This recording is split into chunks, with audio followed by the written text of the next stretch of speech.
Hello friends, welcome to Kimiya classes.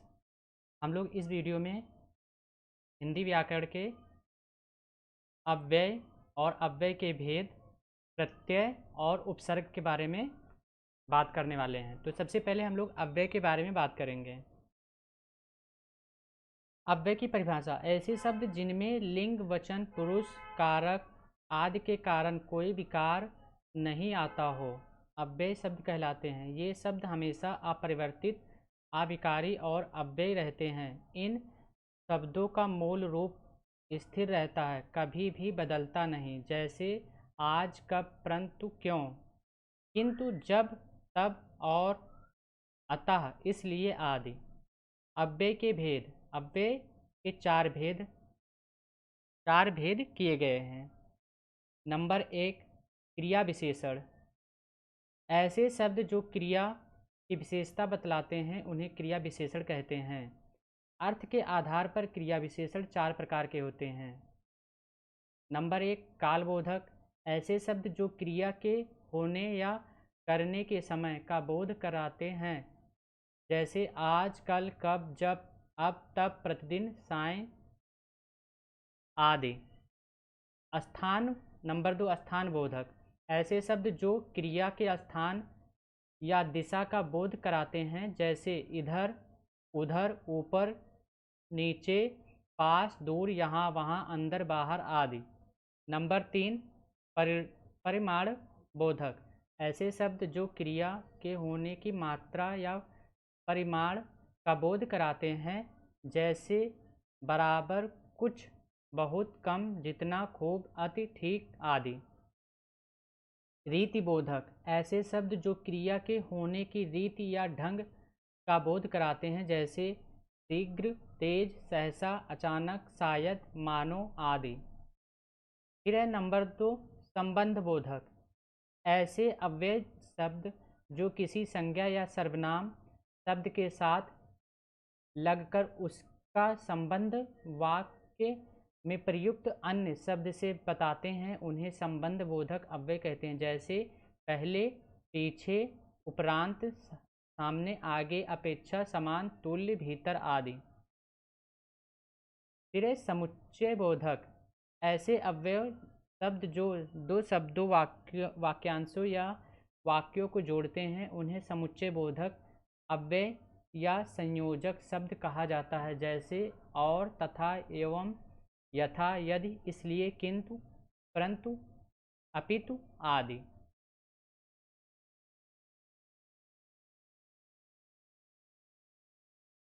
फिर है विस्मयादि बोधक।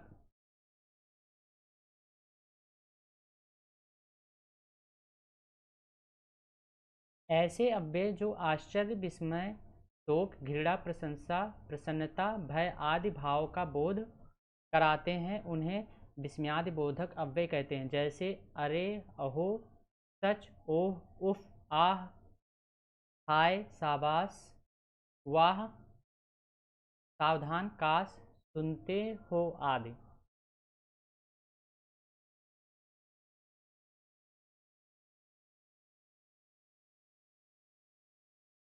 अब बात करते हैं हिंदी व्याकरण प्रत्यय और प्रत्यय के भेद के बारे में। ऐसे शब्दांश जो किसी शब्द के अंत में लगकर उस शब्द के अर्थ में परिवर्तन कर देते हैं, अर्थात नए अर्थ का बोध कराते हैं, उन्हें प्रत्यय कहते हैं। जैसे समाज प्लस एक, सामाजिक, सुगंध प्लस इत, सुगंधित, मीठा प्लस आस, मिठास। अतः प्रत्यय लगने पर शब्द एवं शब्दांश में संधि नहीं होती, बल्कि शब्द के अंतिम वर्ण में मिलने वाले प्रत्यय के स्वर की मात्रा लग जाएगी। व्यंजन होने पर वह यथावत रहता है। जैसे लोहा आर, लुहार, नाटककार, नाटककार।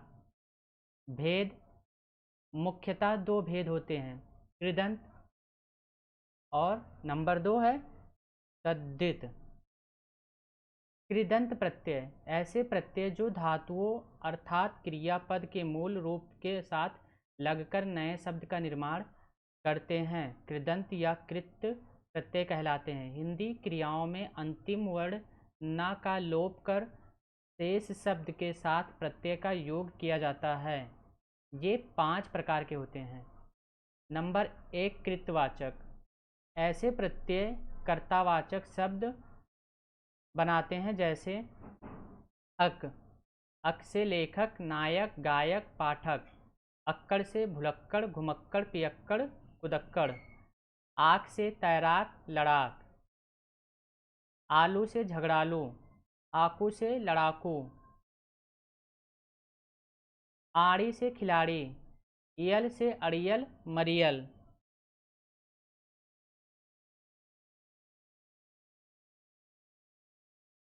एरा से लुटेरा, बसेरा।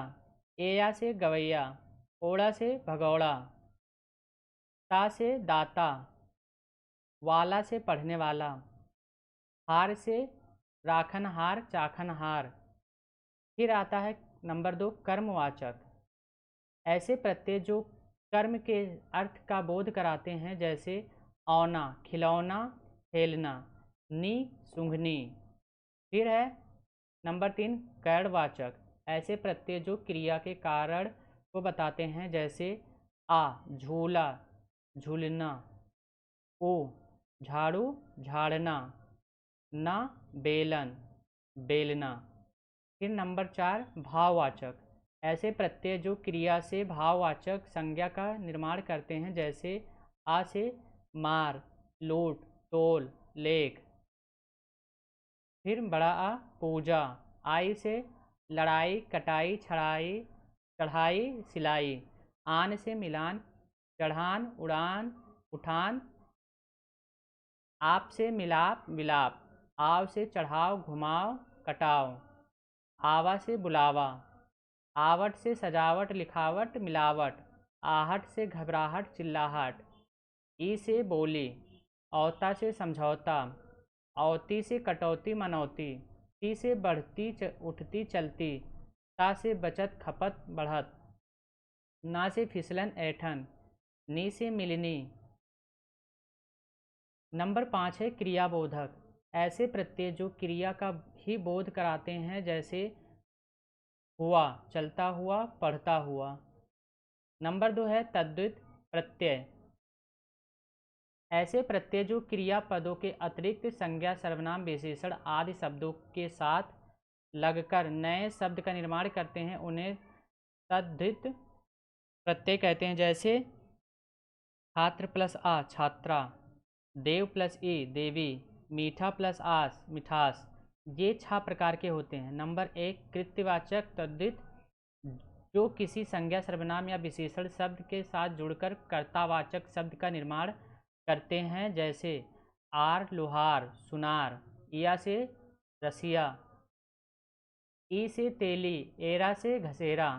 नंबर 2 भाववाचक तद्धित जो संज्ञा, सर्वनाम या विशेषण के साथ जुड़कर भाववाचक संज्ञा बनाते हैं जैसे आई से बुराई, आपा से बुढ़ापा। आस से खटास, मिठास। आहट से कड़वाहट। इमा से लालिमा। ई से गर्मी। ता से सुंदरता, मूर्खता, मनुष्यता। त्वा से मनुष्यत्व, पशुत्व। पन से बचपन, लड़कपन, छुटपन। फिर है नंबर 3 संबंधवाचक तद्धित। इनके लगने से संबंधवाचक शब्दों की रचना होती है जैसे एरा, चचेरा, ममेरा। इक से शारीरिक। आलू से दयालु, श्रद्धालु। इत से फलित। इला से रसीला, रंगीला। ये से भारतीय। एला से विषैला। तर से कठिनतर। मान से बुद्धिमान। वत से पुत्रवत, मातृवत। हरा से इकहरा। जा से भतीजा, भांजा। कोई से नंदोई। नंबर 4 है अप्रत्ययवाचक तद्धित। संस्कृत के प्रभाव के कारण संज्ञा के साथ अप्रत्ययवाचक लगाने से संतान का बोध होता है जैसे आ से वासुदेव, राघव, मानव। ई से दासरथी, वाल्मीकि, सौमित्री। ए से कौंतेय, गांगेय, भाग्नेय। या से दैत्य, आदित्य। ई से जानकी, मैथिली, द्रौपदी, गांधारी। नंबर 5 है उन्तावाचक तद्धित संज्ञा सर्वनाम या विशेषण के साथ प्रयुक्त होकर ये उनके लघुता सूचक शब्दों का निर्माण करते हैं, जैसे या से खटिया, लुटिया, डिबिया। ई से मंडली, टोकरी, पहाड़ी, घंटी। ओला से खटोला और सपोला।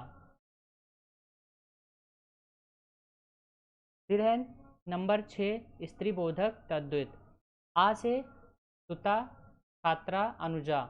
आइन से ठकुराइन, मुंशियाइन। आनी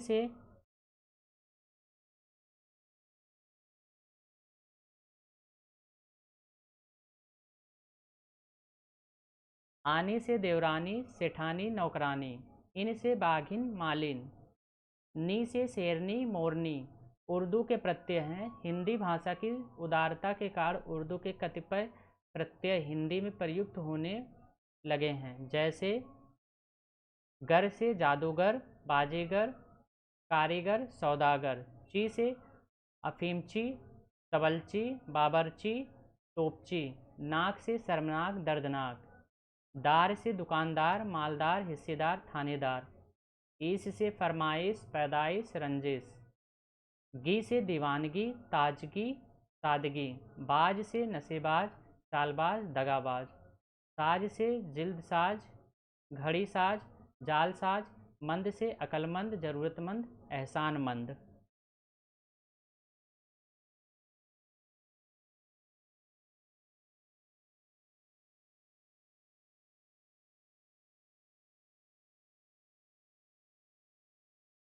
अब बात करते हैं हिंदी व्याकरण उपसर्ग के बारे में और उपसर्ग के उदाहरण के बारे में। तो चलिए स्टार्ट करते हैं। उपसर्ग की परिभाषा: ऐसे शब्दांश जो किसी मूल शब्द के पूर्व में लगकर नए शब्द का निर्माण करते हैं, अर्थात नए अर्थ का बोध कराते हैं, उन्हें उपसर्ग कहते हैं। ये शब्दांश होने के कारण वैसे इनका स्वतंत्र रूप से अपना कोई महत्व नहीं होता है, लेकिन शब्द के पहले संश्लिष्ट अवस्था में लगकर उस शब्द विशेष के अर्थ में परिवर्तन ला देता है। हार एक शब्द है। इसके साथ शब्दांश प्रयुक्त होने पर कई नए शब्द बनते हैं, जैसे आहार, आहार मीन्स भोजन। प्रहार मीन्स चोट। विहार मीन्स भ्रमण आदि। अतः हार शब्द एक प्रयुक्त साथ क्रमशः आ, प्रा, वि शब्दांश उपसर्ग के उदाहरण हैं। उपसर्ग के भेद: हिंदी में उपसर्ग मुख्यतः 3 प्रकार के होते हैं। नंबर 1 संस्कृत के उपसर्ग।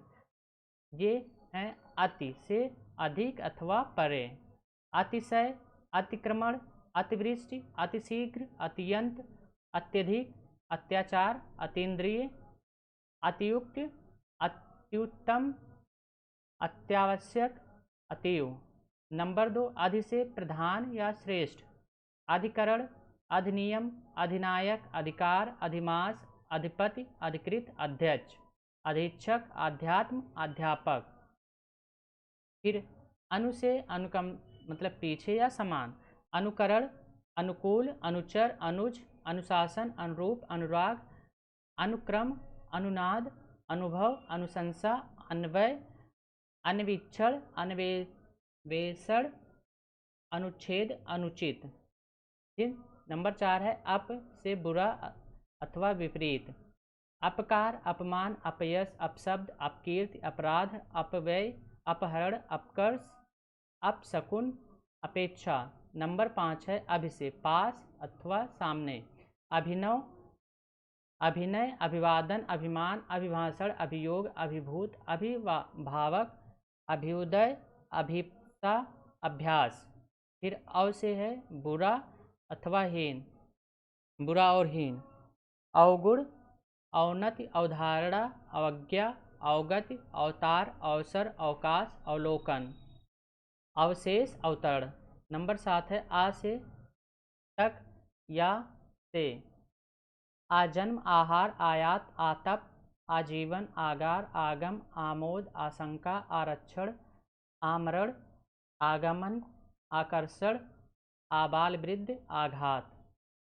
फिर है नंबर 8, उत से ऊपर या श्रेष्ठ, उत्पन्न, उत्पत्ति, उत्पीड़न, उत्कंठा, उत्कर्ष, उत्तम, उत्कृष्ट, उदय, उन्नत, उल्लेख, उद्धार, उच्छ्वास, उज्ज्वल, उच्चारण, उत्स्खलन, खल, उद्गम। फिर उप से पास या सहायक, उपकार, उपवन, उपनाम, उपचार, उपहार, उपसर्ग, उपमंत्री, उपयोग, उपभोग, उपभेद, उपयुक्त, उपभोग, उपेक्षा, उपाधि, उपाध्यक्ष। नंबर 10 है दूर से कठिन या बुरा या विपरीत, दुराशा, दुराग्रह, दुराचार, दुर्वस्था, दुरुपयोग, दुरभिसंधि, दुर्गुण, दुर्दशा, दुर्घटना, दुर्भावना, दुरूह। नंबर 11, दुष् से कठिन या बुरा या विपरीत, दुश्चिंत, दुशासन, दुष्कर, दुष्कर्म, दुस्साहस, दुस्साध्य। फिर नंबर 12 है नि से बिना या विशेष, निडर, निगम, निवास, निदान, निहत, निबंध, निदेशक, निकर, निवारण, न्यून, न्याय, न्यास, निषेध, निषिद्ध। फिर नंबर 13 है निर से बिना या बाहर, निरपराध, निराकार, निराहार, निरक्षर, निरादर, निरहंकार, निरामिष, निर्जर, निर्धन, निर्यात, निर्दोष, निर्वलंब, निरोग, नीरस, निरीह, निरीक्षण।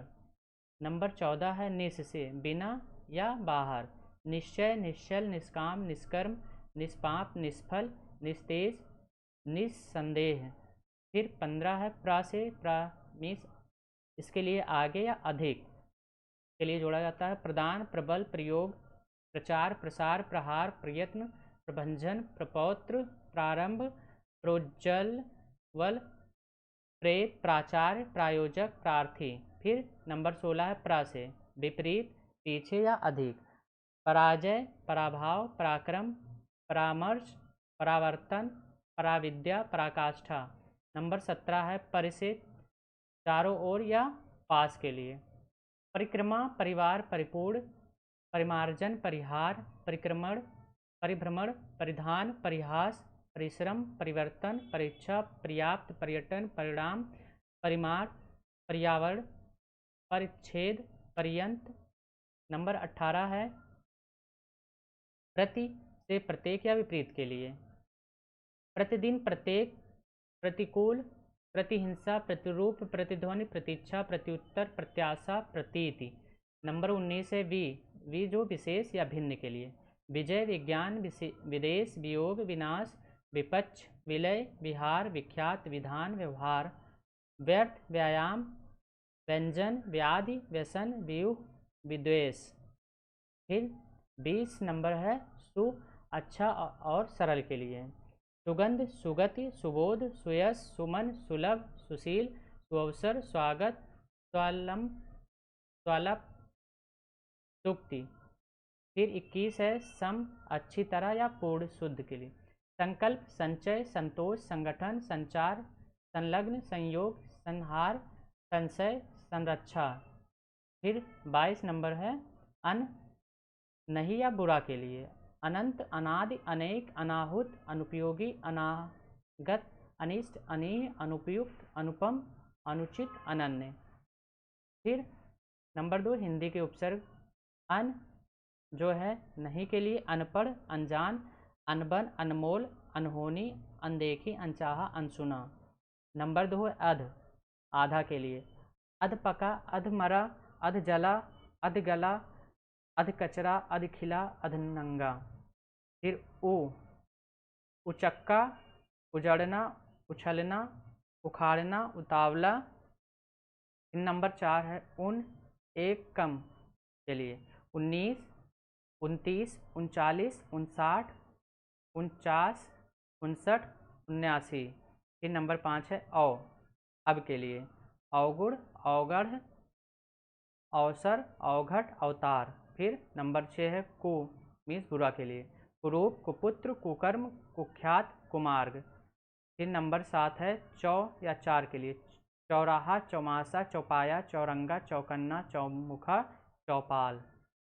8 है पच या पाँच के लिए, पचरंगा, पचमेल, पचकूटा, पंचमढ़ी। नंबर 9 है पर या दूसरा के लिए, परहित, परदेसी, परजीवी, परकोटा, परदादा, परलोक, प्रकाश, परोपकार। नंबर 10 है भर या पूरा के लिए, भरपेट, भरपूर, भरकम, भरसक, भरमार, भरपाई।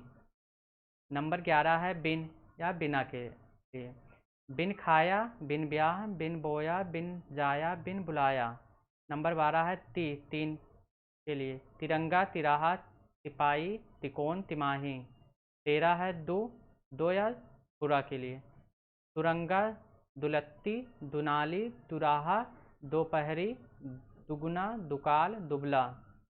नंबर 14 है का या बुरा के लिए, कायर, कापुरुष, काजल। नंबर 15 है सा में सहित के लिए, सपूत, सफल, सबल, सगुण, सगुण, सजीव, सावधान, सकर्मक। 16 है चिर या सदैव के लिए, चिरकाल, चिरायु, चिरयौवन, चिर परिचित, चिरस्थायी, चिर स्मरणीय, चिर प्रतीक्षित। नंबर 17 है ना नहीं के लिए, नकुल, नास्तिक, नग, नपुंसक, नगण्य, नेति। 18 है बहु या ज़्यादा के लिए, बहुमूल्य, बहुवचन, बहुमत, बहुभुज, बहुविवाह, बहुसंख्यक, बहुप्रयोगी। नंबर 19 है आप या स्वयं के लिए, आप काज, आप बीती, आप कही, आप सुनी। 20 है नाना विविध के लिए, नाना प्रकार, नाना रूप, नाना जाति, नाना विकार। 21 का बुरा के लिए, कपूत, कलंक, कठोर। 22 सम समान के लिए, समतल, समदर्शी, समकोण, समकक्ष, समकालीन, समचतुर्भुज, समग्र। नंबर 3 विदेशी उपसर्ग हैं, बे से रहित, बेघर, बेवफा, बेदर्द, बेसमझ, बेवजह, बेहया, बेहिसाब। नंबर 2 है दर, जो कि मैं के लिए, दरअसल, दरबार, दरख्वास्त, दर दरह दर हकीकत, दरम्यान। नंबर 3 है बा सहित के लिए, बाइज्जत, बामुलायजा, बाअदब, बाकायदा। नंबर 4 है कम अल्प के लिए, कमअक्ल, कम उम्र, कमजोर, कम समझ, कम वक्त। नंबर 5 है ला परे या बिना के लिए, ला इलाज, लावारिस, लापरवाह, लापता, लाजवाब। नंबर 6 है ना नहीं के लिए, नापसंद, नाकाम, नाबालिग, नाजायज़, नालायक, नाराज, नादान। नंबर 7 है हर या प्रत्येक के लिए, हर दम, हर वक्त, हर रोज़, हर हाल, हर घड़ी। नंबर 8 है खुश श्रेष्ठ के लिए, खुशनुमा, खुशहाल, खुशबू, खुशखबरी, खुशमिजाज। नंबर 9 है बद बुरा के लिए, बदबू, बदचलन, बदमाश, बदमिजाज। नंबर 10 है सर मुख्य या प्रधान के लिए, सरपंच, सरदार, सरताज, सरकार। नंबर 11 है बा सहित के लिए, बखूबी, बतौर, बसर, बदौलत। नंबर 12 है बिला बिना के लिए, बिला कसूर, बिला वजह, बिला कानून। नंबर 13 बेस अत्यधिक के लिए, बेशकीमती, बेशकीमत। नंबर 14 है नेक भला के लिए, नेक राह, नेक काम, नेक दिल, नेक नीयत। नंबर 15 है एन ठीक के लिए, एन वक्त, एन जगह। नंबर 16 है हम साथ के लिए, हमराज, हमदम, हम वतन, हम सफ़र, हमदर्द। नंबर 17 है अल निश्चित के लिए, अल गरज, अलविदा, अलबत्ता, अलबेता। नंबर 18 है गैर रहित या भिन्न के लिए, गैर हाजिर, गैर मर्द, गैर वाजिब।